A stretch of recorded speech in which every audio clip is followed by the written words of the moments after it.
नमस्कार, खबर उत्तराखंड देख रहे हैं आप और मैं हूं आपके साथ ज्योति।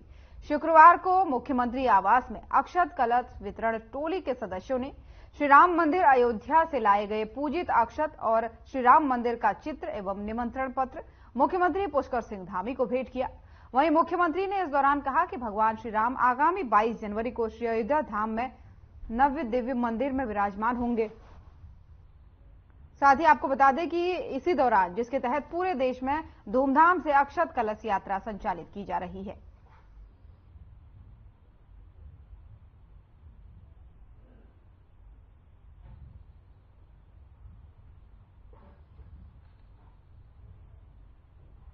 और सहस्त्रधारा रोड के द्रोण वाटिका कॉलोनी में पूजित अक्षत वितरण की शुरुआत हो चुकी है।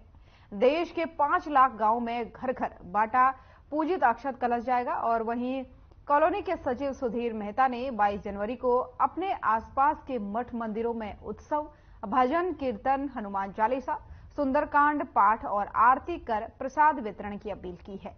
पूजित अक्षत वितरण की शुरुआत आज सहस्त्रधारा रोड स्थित द्रोण वाटिका कॉलोनी में धूमधाम से की गई है। वहीं कॉलोनी के अध्यक्ष राजदेव यादव एवं सचिव सुधीर मेहता, कोषाध्यक्ष बलराज कृष्णा दीक्षित द्वारा कॉलोनी स्थित मंदिर में कलश यात्रा निकालकर कॉलोनी में रह रहे 150 परिवारों के घर अक्षत एवं पत्रक वितरित किए गए।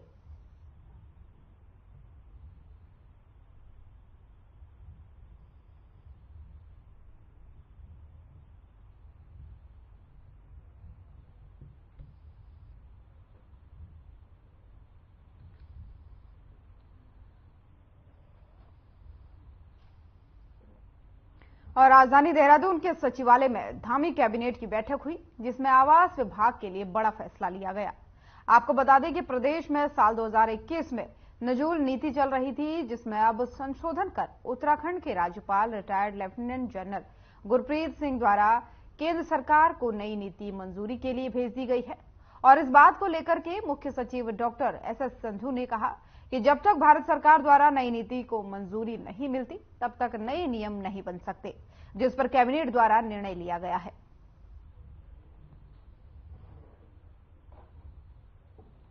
नजूल नीति 2021 वाली चल रही थी और बाद में एक्ट पास किया गया, जो कि माननीय राज्यपाल द्वारा उनको भारत सरकार को कंसेंट के लिए भेजा गया है। और जब तक वो भारत सरकार से वापस नहीं आएगा तब तक उसके नियम नहीं बन सकते। तो इसलिए ये निर्णय लिया गया कि जो नजूल नीति पुरानी हमारी 2021 की है, 21 वाली, उसको जब तक ये नियमावली नहीं बन जाती तब तक उसी को एक्सटेंड किया जाएगा। और एक इसमें और परिवर्तन था कि जो फ्री होल्ड कराती थी स्थानीय निकाय या विकास प्राधिकरण, उसको पहले 5% ही देना पड़ता था, लेकिन पिछली नीति में वो 5% का 35% हो गया था, जिसमें नगर निगम और स्थानीय निकाय और प्राधिकरण का कहना था कि ये ज्यादा है, तो उसको वापस 5% पे ही लाया गया है। अगर फ्री होल्ड जमीन इनको मिलती है तो ये केवल 5% जमा कराएंगे।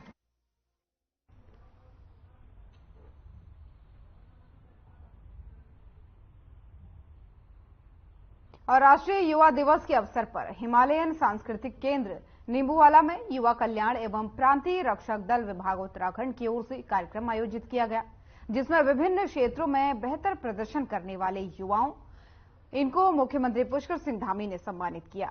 युवा मंडल दल नैनीताल, युवा मंगल दल हरिद्वार को सम्मानित इस दौरान किया गया, जिसमें प्रथम स्थान पाने वाले को 1 लाख रुपए और दूसरे स्थान पाने वाले को 50,000 रुपए और तीसरा स्थान पाने वाले दल को 25,000 की धनराशि प्रदान की गई। वहीं युवा कल्याण मंत्री रेखा आर्या ने इस दौरान कहा कि निश्चित रूप से ये स्वामी विवेकानंद के जन्म दिवस के रूप में राष्ट्रीय युवा दिवस मनाया जाना अपने आप में बहुत बड़ी बात है।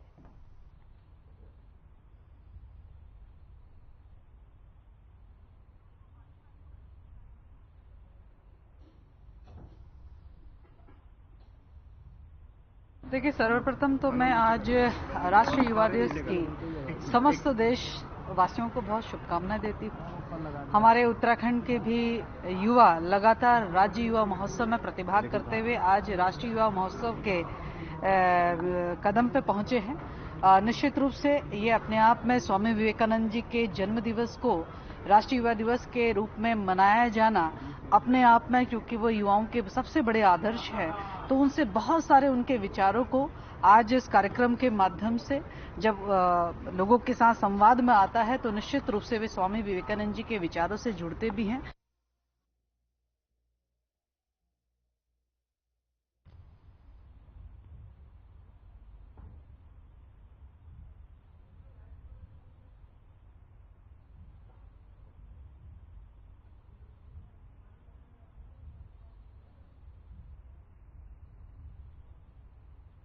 और उत्तराखंड कांग्रेस संचार विभाग प्रभारी ने हर खबर से खास बातचीत की। उन्होंने क्या कुछ इस दौरान कहा है, सुनाते हैं आपको।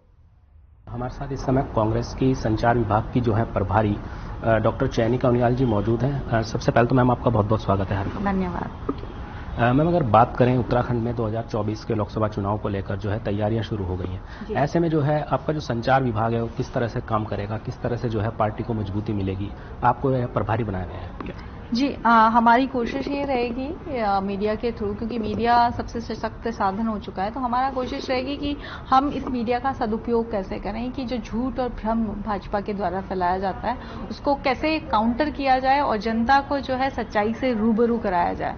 क्योंकि झूठ के धरातल पे अगर इस देश का भविष्य तैयार होगा तो वो भविष्य बहुत मजबूत नहीं हो सकता। तो हम चाहते हैं कि आम जनता जो है वो सच को देखे, ना कि झूठ और भ्रम के जाल में फंसी रहे। तो हम इस मीडिया के माध्यम से सिर्फ स्टेट हेडक्वार्टर पे नहीं, हम लोग चाहेंगे कि जो डिस्ट्रिक्ट में हमारे जो मीडिया कोऑर्डिनेटर्स हैं, जो ब्लॉक में मीडिया कोऑर्डिनेटर्स हैं, उनका भी हम इस्तेमाल करें। और जो डिस्ट्रिक्ट और स्टेट में ब्लॉक के अंदर जो यूट्यूब चैनल्स के थ्रू भी लोग अपनी बात रख सकते हैं। अब मीडिया बहुत वास्ट हो चुका है तो उसका पूरा सदुपयोग किया जाए और जनता के बीच में सच्चाई को लेके जाया जाए। अच्छा, अगर बात करें बीजेपी जो है 5 लोकसभा सीट पर जो है जीत का दावा कर रही है, ऐसे में कांग्रेस पार्टी इसको किस तरह से देखती है? देखिए, भाजपा तो दावे तो हमेशा करती है, दावे करने में माहिर हैं वो लोग। और रही बात जितना फेलियर इस सरकार का है, हालांकि वो अपने फेलियर को भी सक्सेस के रूप में कहते हैं ना कि पेंटिंग और वो पैकेजिंग इतनी अच्छी करके लोगों को भरमाने की कोशिश कर रही है, पर मुझे लगता है कि अब भाजपा का जो पाप का घड़ा है वो भर चुका है। उनके झूठ अब जनता को समझ में आने लगे हैं और निश्चित रूप से कांग्रेस को इस बार जनता का विश्वास हासिल होगा। अच्छा, भारत जोड़ो न्याय यात्रा की जो है शुरुआत होने जा रही है, ऐसे में जो है लगभग 15 राज्यों से यह यात्रा गुजरेगी पूर्व से पश्चिम की ओर। ऐसे में जो है 15 राज्यों में जो है कांग्रेस की सरकार नहीं है, तो ऐसे में क्या लगता है कि जो रास्ता है वो चुनौतीपूर्ण रहने वाला है? देखिए, चुनौतियां तो फेस करने के लिए आप राजनीति में हैं, और रही बात सरकार होने नहीं होने से नहीं होता कि मेन चीज है ये यात्रा का जो उद्देश्य है वो उद्देश्य उन तमाम वर्गों के साथ में होने वाले अन्यायों की आवाज उठाना है, अन्यायों के खिलाफ। तो वो अन्याय के खिलाफ जो आवाज उठाने के लिए राहुल जी निकल रहे हैं, तो मुझे पूरा विश्वास है कि जो आम जनता है उसका भरपूर समर्थन राहुल जी को इसमें मिलने वाला है। महिलाओं के मामले में आप देखिए जितनी असंवेदनशील ये सरकार रही है, आप ब्रिजभूषण के मामले में देख लीजिए, यहाँ अंकिता भंडारी आपके यहाँ खुद के यहाँ मतलब उत्तराखंड का तो खुद ताजा उदाहरण है। उसके अलावा आप ये देखिए गुजरात में किस तरीके से रेपिस्ट को माफ करने का पहला कहते हैं ना उदाहरण किसी सरकार ने रखा तो वो भाजपा सरकार ने रखा। अगर सरकारें खुद रेपिस्ट को मतलब अगर माफ कर देंगी, उनको रिहा कर देंगी, तो जो अपराधी वर्ग है उनका हौसला तो बुलंद होगा।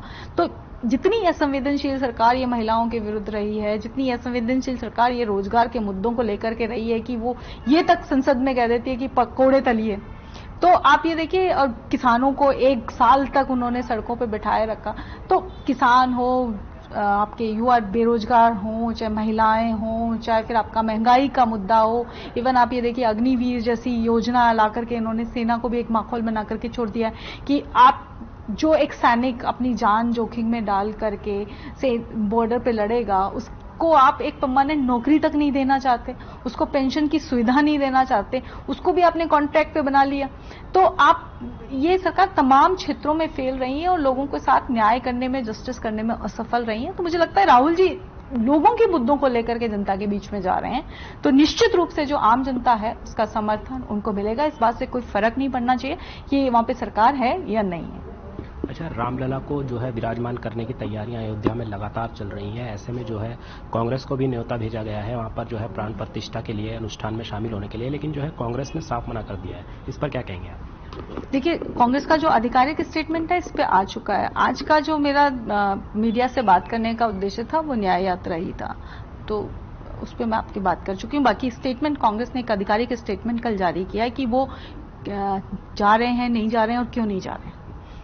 अगर बात करें एमएम, लगातार जो है उत्तराखंड में जो है अभी पिछले दिनों भी आंकड़े आए थे एनसीआरबी के, जो है महिलाओं के प्रति लगातार अपराध बढ़े हैं, जो अपराधों का ग्राफ है वो लगातार तेजी से बढ़ा है। ऐसे में आपको क्या लगता है कि उत्तराखंड में जो है सरकार फेल है इस तरह के अपराध रोकने में? देखिए, सिर्फ उत्तराखंड की बात नहीं है, एनसीआरबी का जो नेशनल फिगर है वो भी बहुत डराने वाले हैं। अभी देखिए 2022 का जो एनसीआरबी का आंकड़ा है वो ये कहता है कि हर घंटे 50 से ज्यादा एफआईआर हुए हैं। और आप सिर्फ एफआईआर होना ही, मतलब बहुत सारे इन चीजों में तो हम जानते हैं कि महिलाएं जाके एफआईआर भी नहीं करती हैं, तो ये तो आधिकारिक आंकड़े हैं, वो भी केंद्र सरकार के खुद के आंकड़े हैं। और आपको मैं ये कह रही हूं कि जब सरकारें खुद अपराधियों को संरक्षण देना जब शुरू कर देती हैं तो अपराधी डरेंगे नहीं, फिर तो वो अपराधियों का हौसला ही बुलंद होगा। अभी देखिए कि इनके जो स्टेटमेंट आते हैं नेताओं के, आप सोनिया जी इतनी वरिष्ठ नेता है, उनको इनके केंद्रीय मंत्री जर्सी गाय कह जाते हैं, प्रधानमंत्री जी के मुंह से एक शब्द नहीं निकलता। हिंदुस्तान के इतिहास में पहली बार ऐसा हुआ होगा कि भारतीय संसद के अंदर एक प्रधानमंत्री ने एक वरिष्ठ सांसद का मजाक बनाया, ये कहते हुए कि भाई मुझे रामायण की हंसी याद आ रही है, और लोग वहां पे खिलखिला के हंस रहे हैं और तालियां बजा रहे हैं, माखौल उड़ा रहे हो एक आप महिला सांसद का। और तो फिर आप कैसे उम्मीद कर सकते हो कि जो आम अपराधी है उसका हौसला बुलंद नहीं होगा? तो आपकी जो संवेदनशीलता है वो नेता की, जो आपका प्रमुख नेता है उनकी जो संवेदनशीलता है वही नीचे की तरफ प्रवाहित होती है। तो जब ऊपर ही जब संवेदनहीनता आ चुकी है तो नीचे हम अपराधियों से कैसे उम्मीद करेंगे कि वो इस सरकार से डरेगी? हर खबर से बात करने के लिए धन्यवाद। धन्यवाद।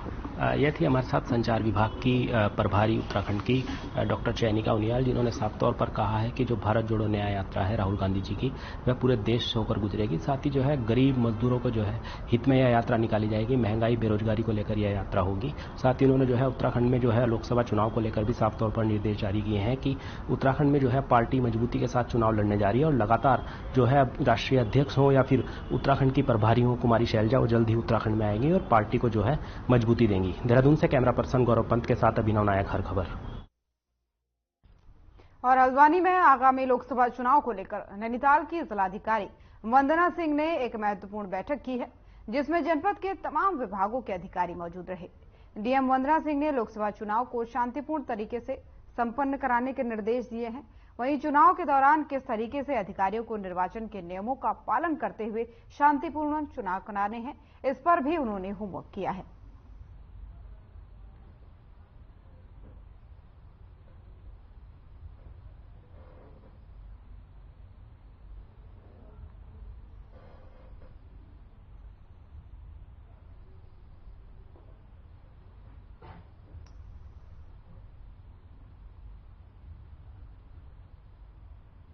और हल्द्वानी समेत पूरे जिले में कड़ाके की ठंड को लेकर जिला प्रशासन अलर्ट पर है। कैंप ऑफिस में जिलाधिकारी नैनीताल वंदना सिंह ने पत्रकारों से बातचीत करते हुए कहा कि शासन से ठंड से बचाव को लेकर बजट आया है, जिसे जिले की सभी तहसीलों को दिया गया है, जिसमें कंबल और अलाव की व्यवस्था कर रहे हैं। साथ ही जिले में 100 से अधिक जगहों पर अलाव की व्यवस्था भी की गई है।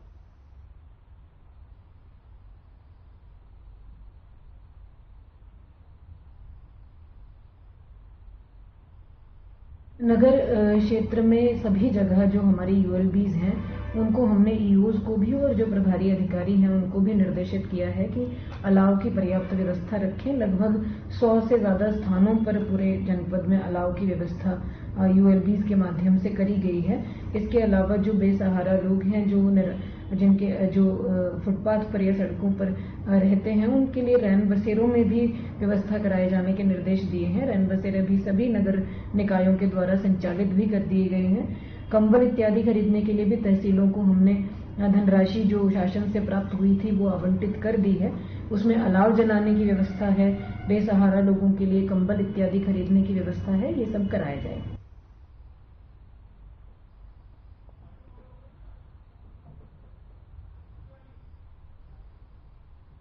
और जनपद पौड़ी की थलीसैंण पुलिस ने 2 तस्करों को गिरफ्तार किया है, जिनके कब्जे से पुलिस ने 54 किलो गांजा बरामद किया है।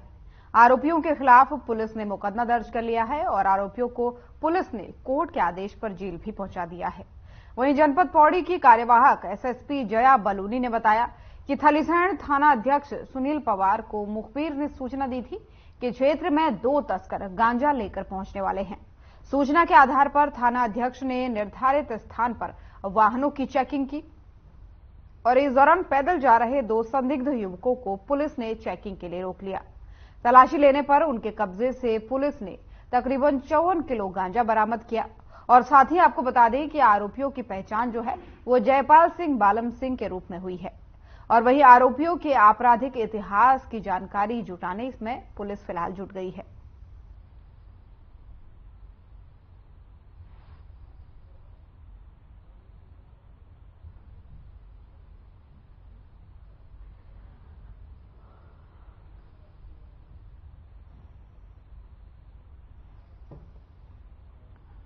और उत्तराखंड में जल जंगल जमीन पर संस्कृति को बचाने के लिए भू कानून की मांग लगातार जोर पकड़ती दिखाई दे रही है और उत्तराखंड क्रांति दल ने ऋषिकेश में रैली निकालकर राज्य सरकार से जल्द सशक्त भू कानून करने की मांग की है और इसके अलावा मूल निवास का अधिकार साल 1950 करने और अंकिता भंडारी हत्याकांड की जांच सीबीआई से कराने की मांग को फिर दोहराया।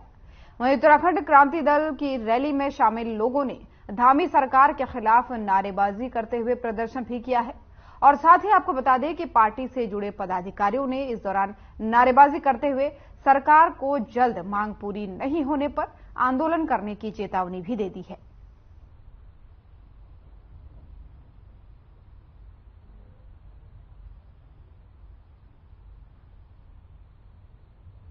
ऋषिकेश से खबर आपको बता रहे हैं जहां पर उत्तराखंड क्रांति दल के द्वारा रैली निकाली गई और सैकड़ों हजारों की संख्या में लोग यहां पर एकत्रित हुए और इसमें जो है अंकिता भंडारी हत्याकांड को सीबीआई को सौंपने और साथ ही एक सशक्त भू कानून की मांग को लेकर के लोग प्रदर्शन करते हुए दिखाई दिए। जिस तरीके से लोगों को आप देख रहे हैं रैली में बैनर लिए झंडा लिए लोग सरकार के खिलाफ नारेबाजी भी कर रहे हैं और जल्द से जल्द भू कानून लाने की मांग भी कर रहे हैं और साथ ही लोगों ने यह भी चेतावनी दी है कि यदि कानून नहीं लाया गया तो ये रैली और विकराल की जाएगी।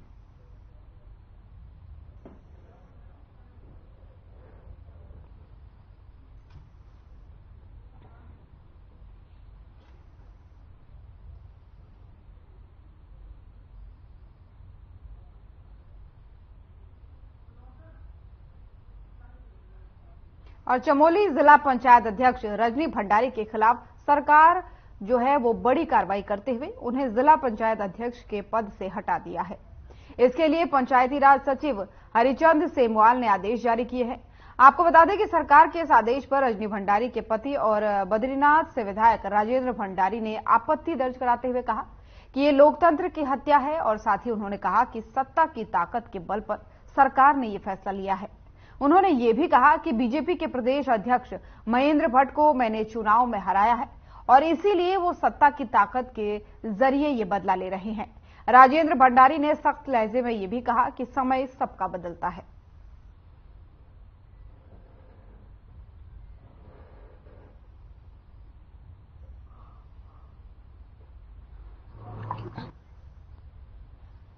जीत का कोई मतलब नहीं है। हार तो हमारी 23 विधानसभाओं में हुई है उत्तराखंड में, लेकिन जहां भी शिकायत आएगी, जहां भी जांच में जो कुछ न कुछ गड़बड़ी पाई जाएगी उस पर हम कुठाराघात जरूर करेंगे। इसमें कहीं भी महेंद्र भट्ट जी का विषय नहीं है, इसमें कहीं भी बीजेपी कांग्रेस का विषय नहीं है। हमारा एक ही सिद्धांत है कि जहां गड़बड़ी होगी, जहां भ्रष्टाचार होगा, वहां हम चोट जरूर करेंगे। देखिए, ये तो लोकतंत्र की हत्या है। जब कमिश्नर की जांच में कोई भी अनियमितता नहीं पाई गई, कोई भी रुपये का जो है लेन देन नहीं हुआ है, तो फिर किस आधार पर हटा रहे हो? मेरे कहने का मतलब है कि महेंद्र भट्ट जी मेरे से चुनाव हारे हैं और चुनाव का बदला लेने के लिए वो जो है सरकार की ताकत के बल पे रजनी भंडारी को उन्होंने जिला पंचायत के अध्यक्ष पद से हटा दिया है। तो ये सरकार है, सरकार चमड़े के सिक्के चला रही है, जैसे मर्जी वैसे कर रही है और अपनी ताकत के बल पे चुने हुए प्रतिनिधियों का इस तरह से जो है हटा रही है। ये लोकतंत्र के लिए एक बहुत बुरा अध्याय है और मैं समझता हूँ कि समय सबका आएगा। आज उनके पास सत्ता है तो सत्ता का जितना दुरुपयोग कर सकते हैं वो कर रहे हैं। फैसले से संतुष्ट नहीं है।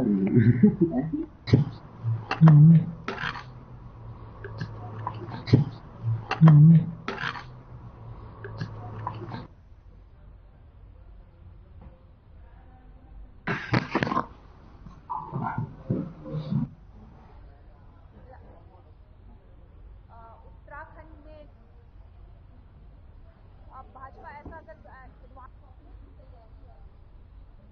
थराली विधानसभा की ये तस्वीरें बेहद ही डरावनी हैं। ये किसी दूरस्थ और सुदूरवर्ती गांव की नहीं है, बल्कि शहर की है, जो तहसील मुख्यालय से महज 2 किलोमीटर से भी कम की दूरी पर है, जहां थराली गांव के ग्रामीण जान हथेली पर रखकर उफनती नदी पर बने इन लकड़ी के पुल को पार कर रहे हैं। लापरवाही विभाग ने आपदा के 6 माह बीत जाने के बाद भी एक्शन नहीं लिया है। दरअसल बीते साल अगस्त माह में 13 और 18 अगस्त को सोल घाटी में बादल फटने से पिंडर नदी की सहायक नदी प्राणमती में जल सैलाब आया। नदी किनारे बने आवासीय मकान, थराली सूना गांव को जोड़ने वाला मोटर पुल और झूला पुल प्राणमती नदी के तेज उफान में बह गए।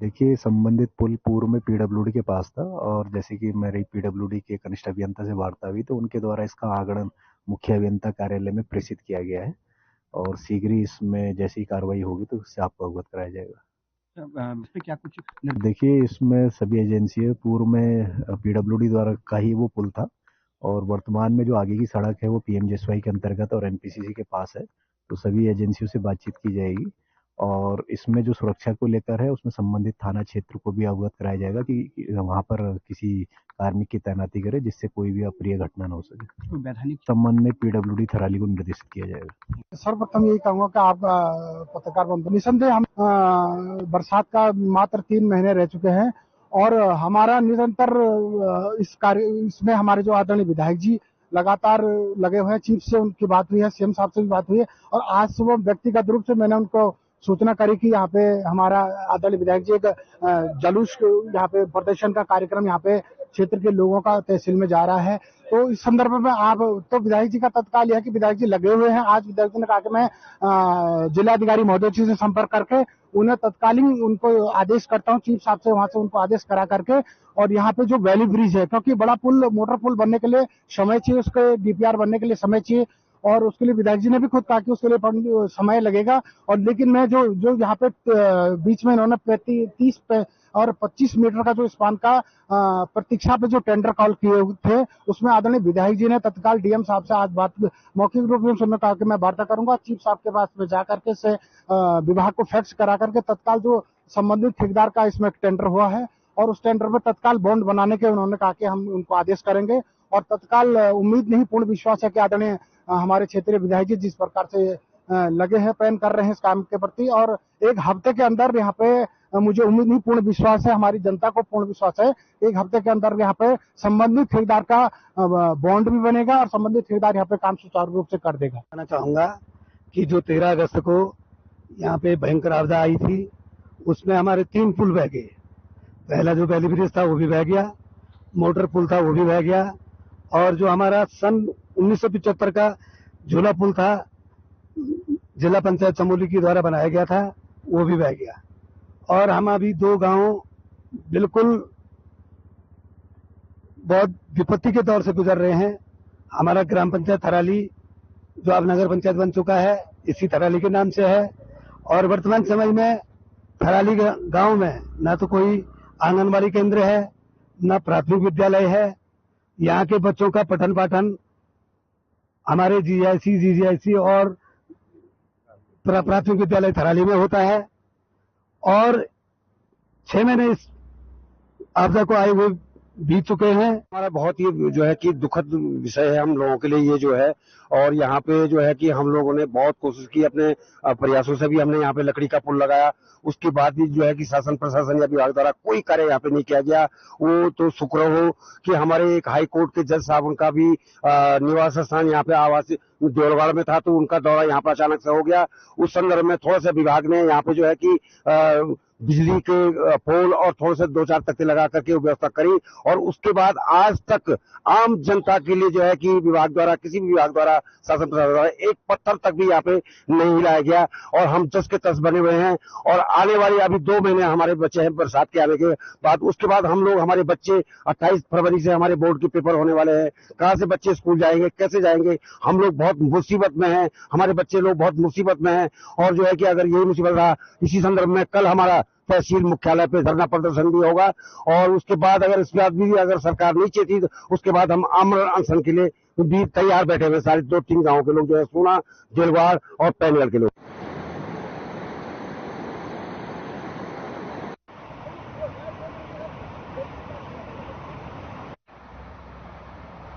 और आगामी लोकसभा चुनाव 2024 नजदीक है। ऐसे में लोकसभा चुनाव से पहले प्रधानमंत्री नरेंद्र मोदी उत्तराखंड में 3 रैलियां करेंगे, जिसको लेकर कांग्रेस ने सवाल उठाए हैं।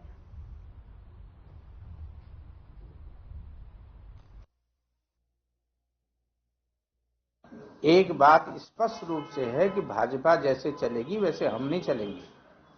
हमारा काम करने का अपना अलग तरीका है, भाजपा का काम करने का अलग तरीका है।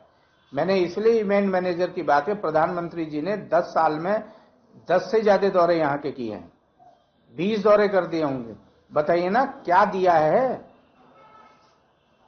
ऋषिकेश से कर्णप्रयाग रेलवे लाइन कांग्रेस की सरकार की देन है। बताओ कौन सी नई रेलवे लाइन दे दी उन्होंने अभी तक?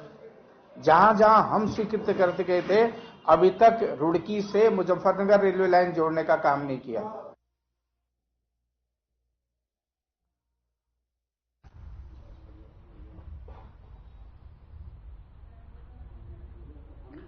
तो देहरादून से आपको खबर बता रहे थे, जहां पर पीएम मोदी जो है वो उत्तराखंड में आने वाले हैं और 3 रैलियां उनकी होंगी, जिस पर प्रदेश की कांग्रेस ने सवाल उठाए हैं। सवाल उठाते हुए उन्होंने तमाम तरीके से तंज कसा है। और देहरादून नगर निगम के वार्डों में सफाई व्यवस्था के लिए गठित की गई पार्षद स्वच्छता समिति में घोटाला सामने आया है। नई पार्षद समितियों की सूची में आधे नाम गायब मिले, तो वहीं निगम जिन कर्मचारियों के खाते में वेतन जारी कर रहा है, निगम के ब्यौरा तलब करते ही मौके पर उनकी जगह अब काम कोई और कर रहा है।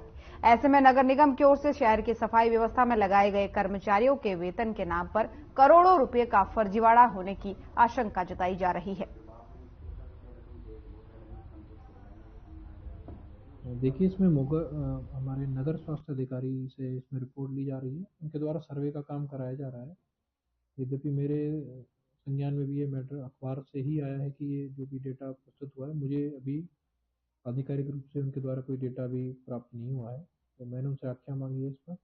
जैसे ही उनके द्वारा आधिकारिक आख्या मुझे मिलती है तो उसको प्रशासन महोदय का डिस्कस करके नेक्स्ट कोर्स ऑफ एक्शन पे विचार किया जाएगा। 5 साल घोटाले रहे, पूरे नगर निगम तो आकंठ भ्रष्टाचार में डूबा रहा। 5 साल शहर की ऐसी तैसी कर दी, पूरे शहर का सत्यानाश कर दिया। स्मार्ट सिटी के नाम पर, क्योंकि स्मार्ट सिटी का जो अध्यक्ष थे वो भी नगर निगम के मेयर थे, तो घोटाले ही घोटाले हैं। अब 60 लाख का घोटाला, कहीं 60 करोड़ का घोटाला, कहीं होर्डिंग का घोटाला, कहीं सफाई कर्मियों का स्वच्छकार के नाम पर घोटाला, कहीं मतलब कोई ऐसा पूरे 5 वर्ष का कार्यकाल अगर आप देखेंगे तो घोटालों के अलावा हुआ क्या? पूरा शहर खुदा पड़ा है। आज भी स्मार्ट सिटी के नाम पर 4 मुख्य सड़कें बना दी, बाकी शहर की तमाम आंतरिक सड़कें देखें, गलियां देखें, नालियां देखें, सफाई व्यवस्था देखें, पूरी बिंदाल नदी, पूरी रिस्पना नदी, उसकी जो बस्तियां हैं, तमाम बस्तियों को देख लें, जितनी मलिन बस्तियां हैं शहर की उनको देख लें। घोटाले के अलावा हुआ ही नहीं, काम तो हुआ ही नहीं। तो घोटाले के और खबर उत्तराखंड देख रहे थे आप। उत्तराखंड की खबरों में फिलहाल इतना ही। नमस्कार।